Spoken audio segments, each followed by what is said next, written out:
यह जो नींद है आधी मौत है। हर रोज मरते हो तुम, है पता कि जीवन एक सफर है, फिर भी मरने से डरते हो तुम।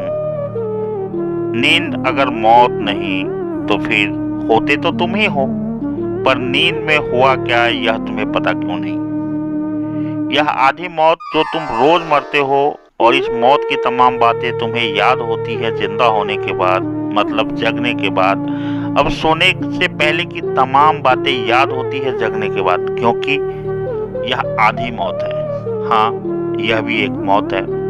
हर बार नींद आते ही मर जाते हो तुम, और नींद टूटते ही जी जाते हो तुम। लेकिन तुम्हें इस आधी मौत से पहले का और जिंदा होने के बाद का सब कुछ होता है याद, क्योंकि तुम्हारा शरीर इस लायक होता है, वह बातों को सहेज सकता है, यादों को सहेज सकता है। इसीलिए जब तुम नींद टूटते पुनर्जीवित होते हो तो वो तमाम बातें याद होती है नींद आने से पहले की, नींद के काल की नहीं।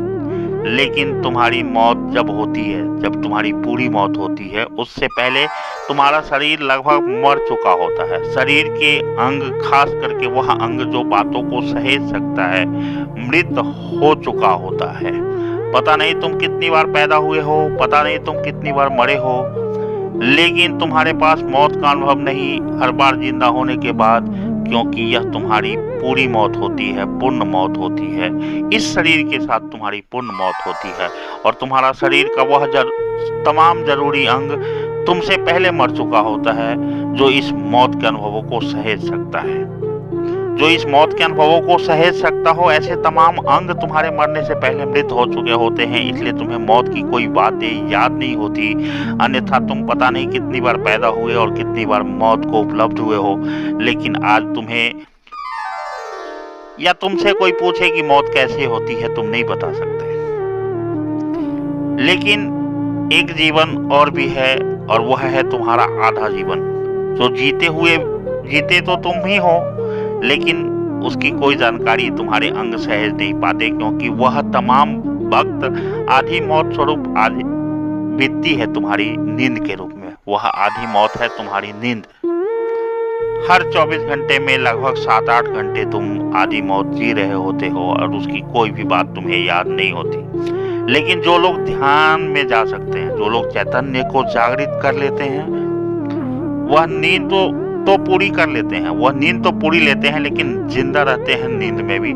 उन्हें वह तमाम बातें उसी समय पता चल रही होती है जब वह निद्रावस्था में होते हैं, जैसे कि कोई स्वप्न देख रहे हो। लेकिन तुम्हारे लिए सपने तुम्हारी याद में थोड़े बहुत तब रहते हैं जब तुम उस आधी मौत की अवस्था में आधी अधूरी अर्ध निद्रा पूरी कर रहे होते हो, मतलब आधी अधूरी मौत को प्राप्त हो रहे होते हो। मतलब निद्रावस्था में भी जब अर्ध निद्रा की स्थिति रहती है, तब कुछ यादें शेष रह जाती हैं, जिसे तुम सुबह याद करते हो और तुम्हें लगता है कि तुमने एक स्वप्न देखा है।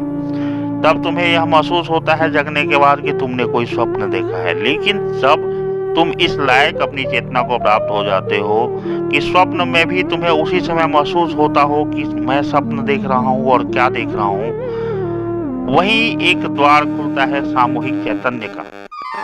और जिसकी चेतना जागृत हो गई हो, जिसकी चेतना सामूहिक चैतन्य को प्राप्त हो गई हो, जहां तुम किसी भी इंसान के वर्तमान और भूतकाल देख सकते हो, और जिसकी चेतना उससे भी ज्यादा जागृत हो जाती है, वह पहुंच जाता है सामूहिक चैतन्य को, उपलब्ध हो जाता है।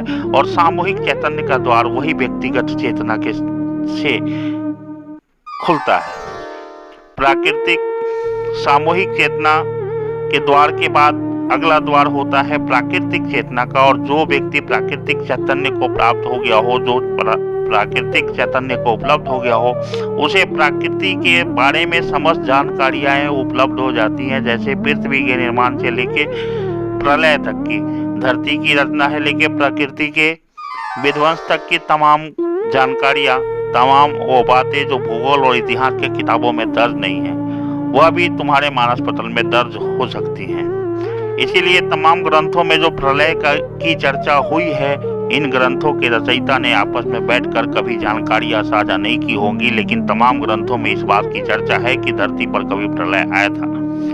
बल्कि इसके रचनाकार प्राकृतिक चैतन्य को प्राप्त हुए होंगे और तमाम जानकारियां उनके प्राकृतिक चेतना की अवस्था में प्राप्त हुई होगी। ऐसे लोग जो सामूहिक चेतना को प्राप्त हुए हैं वह किसी के बारे में भी उसका भूतकाल बता सकते हैं और भविष्य काल की थोड़ी बहुत अनुमानित जानकारियां भी उन्हें ज्ञात होती हैं। और जब कोई ऐसा तुम्हें मिलता है जो तुम्हारी जानकारियां तुम्हें देता है भूतकाल की, तब तुम्हें लगता है कि यह तो बहुत पहुंचे हुए हैं। निश्चित रूप से वो लोग पहुंचे हुए होते हैं और सामूहिक चेतना को, प्राकृतिक चेतना को उपलब्ध रहते हैं।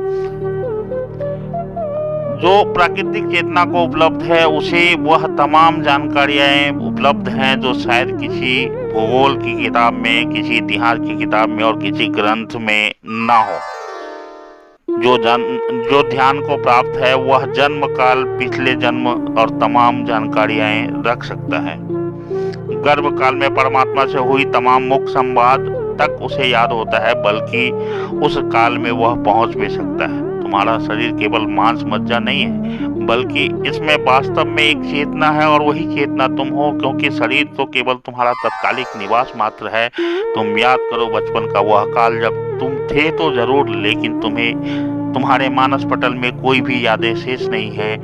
क्योंकि तुम्हारी चेतना को प्राकृतिक सांसारिक विचारों ने कुछ इस कदर ढक दिया है कि चेतना की अपनी याददाश्त क्षमता ही समाप्त हो गई है। जब तुम जिसे कहते हैं होश संभालना, जिसे कहते हैं अपने पैरों पर खड़ा होना, जब तुम इस स्थिति में आते गए, धीरे धीरे तुम्हारा चेतना तुम्हारे शरीर पर निर्भर होता गया। तुम अपनी यादों के लिए, तुम अपने याददाश्त के लिए, तुम अपने पसंद के लिए, तुम अपने नापसंद के लिए, पूरी तरह से तुम अपने सोच के लिए, अपने विचार के लिए पूरी तरह से शरीर पर निर्भर होते गए। और शरीर पर यह निर्भरता तुम्हें तुम्हारी चेतना पर निर्भरता से दूर करता गया। तभी ऐसा हुआ कि हर बार कोई जिंदा हुआ, हर बार कोई मरा, लेकिन उसे मौत का कोई भी अनुभव याद नहीं है। ओशो कहते हैं कि जो ध्यान को प्राप्त है वह व्यक्तिगत चेतना को प्राप्त है। जो व्यक्तिगत चेतना को प्राप्त है, अगर उसका ध्यान और केंद्रित होता है, ध्यान केंद्र पर केंद्रित हो जाए, तो वह सामूहिक चैतन्य को प्राप्त हो सकता है और जिसमें वो प्राणी मात्र की तमाम जानकारियां रख सकता है। और जो सामूहिक चैतन्य को प्राप्त हुआ है वो प्राकृतिक चैतन्य को प्राप्त हो सकता है और वो धरती के निर्माण से लेकर विध्वंस तक की तमाम जानकारियां जीते जागते अपने मानस पटल में, अपनी चेतना में सहेज सकता है। और ऐसे लोग हुए हैं जो प्रकृति के निर्माण से लेकर विध्वंस तक की बार बार की कहानियां दर्ज करते रहे हैं विभिन्न ग्रंथों में। निश्चित रूप से वो लोग ऐसे लोग रहे होंगे जो प्राकृतिक चैतन्य को, व्यक्तिगत चैतन्य को और सामूहिक चैतन्य को प्राप्त हुए होंगे। धन्यवाद। संघर्ष।